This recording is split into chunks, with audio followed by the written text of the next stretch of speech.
பைரோ new XL ஃபங்க்ஷனில் filter function எப்படி use பண்ணுறதா பார்க்குறோம்.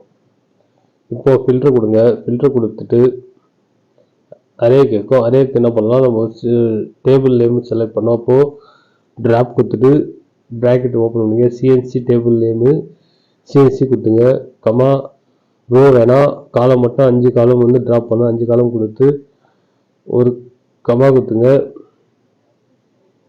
இப்போ வந்து கிரைட்டீரியா கால்குலேஷன் கிரைட்டீரியா என்ன பண்ணுங்க, அதேமாதிரி சூஸ் கால் கொடுத்துட்டு சிஎன்சியில் 3வது காலம் வேணும், அது 3 கொடுத்துங்க.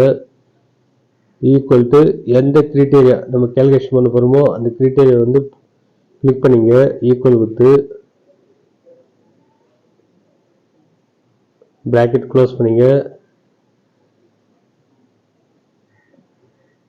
இப்போ கொடுத்தீங்க அந்த டேபிள் ஃபுல்லாக வந்துடும் அந்த கிரைட்டீரியா. இப்போ என்ன பண்ணுவோம், சம் கொடுக்க போகிறோம். இப்போ எஸ்விஎம் சம் கொடுங்க. ப்ராக்கெட் ஓப்பன் பண்ணுங்க. லாஸ்ட்டாக ஒரு ப்ராக்கெட் க்ளோஸ் பண்ணிங்க.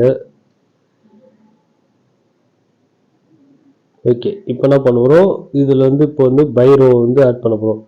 இப்போ ஏற்கனவே அவன் வந்து லெட் ஃபங்க்ஷன் யூஸ் பண்ணி sumproduct, drop function, choose columns எல்லாம் யூஸ் பண்ணி பண்ணியிருப்பேன். இது வந்து only filter sum byrow function மட்டும் யூஸ் பண்ணியிருப்போம். இப்போ பைரோ கொடுத்துங்க. கமா எந்த ரேஞ்சோ அந்த ரேஞ்சு வந்து கிளிக் பண்ணிக்கலாம். இப்போது எனக்கு ரேஞ்சு கொடுத்துட்டு ஆஷ் கொடுத்துங்க. ஆஷ் கொடுத்தீங்கன்னா அந்த காலத்தை ஃபுல்லாக செலக்ட் பண்ணிக்கும். ஸ்பில்டு இது லேம்டா ஃபங்க்ஷன் யூஸ் பண்ணோம். பைரோ பை கால் யூஸ் பண்ணோம். லேம்டா யூஸ் பண்ணோம். லேம்டா கொடுத்துட்டு ப்ராக்கெட் ஓப்பன் பண்ணிங்க. லோகா என்ன நேம் இங்கே கால்குலேஷன் நேம் கொடுக்கணுமோ அதே நேம் கொடுக்கணும். லாஸ்ட்டாக நம்ம கிரைட்டீரியா கொடுத்துல அந்த கிரைட்டீரியாவில் இங்கே ஒரு லோகான்னு கொடுக்கணும். இப்போது லாஸ்ட்டாக 2 வந்து க்ளோஸ் பண்ணிங்க. க்ளோஸ். ஓகே, இப்போ வந்து கால்குலேஷன் வந்துடும். ஓகே ஃப்ரெண்ட்ஸ், இந்த வீடியோ பிடிச்சா கமெண்ட் பண்ணுங்கள், லைக் பண்ணுங்கள், மற்ற ஷேர் பண்ணுங்கள். தேங்க்ஸ் ஃபார் வாட்சிங்.